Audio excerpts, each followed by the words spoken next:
Halos 50 pamilya ang naapektuhan ng sunog sa barangay Talon 2 sa Las Piñas. Damay rin sa sunog ang ilang establishmento. Balita hatid ni EJ Gomez.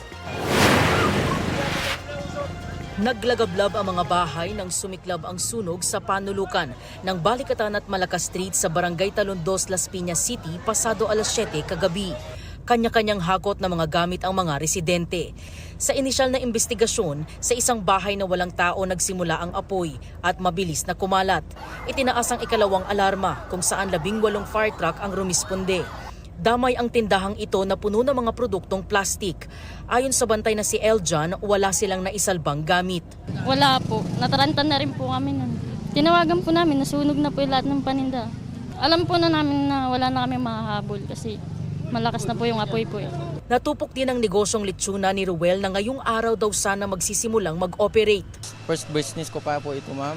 Kaya medyo nakakalungkot kasi siyempre yan lang sana ang hanap buhay ko na. Nakakaiyak talaga, ma'am, kasi siyempre may pamilya na rin ako.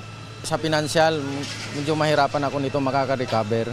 Di rin nakaligtas ang mga paninda sa manukan ni Jasmine. Inuna ko po ilabas yung mga bata. Tapos sa sobrang takot namin, wala kaming naisalba. Sobrang hirap po talaga kasi ito lang po yung pinangkukuhanan namin ng pang-araw-araw namin.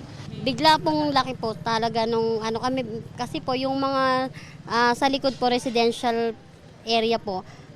Mga light materials po totally yung kanilang mga bahay. Kaya po madali pong naano yung sunog, lumaki. Halos 50 pamilya ang apektado habang 7 commercial establishments ang natupok din. Pasado alas 8:30 nang naapula ang sunog. EJ Gomez, nagbabalita para sa GMA Integrated News.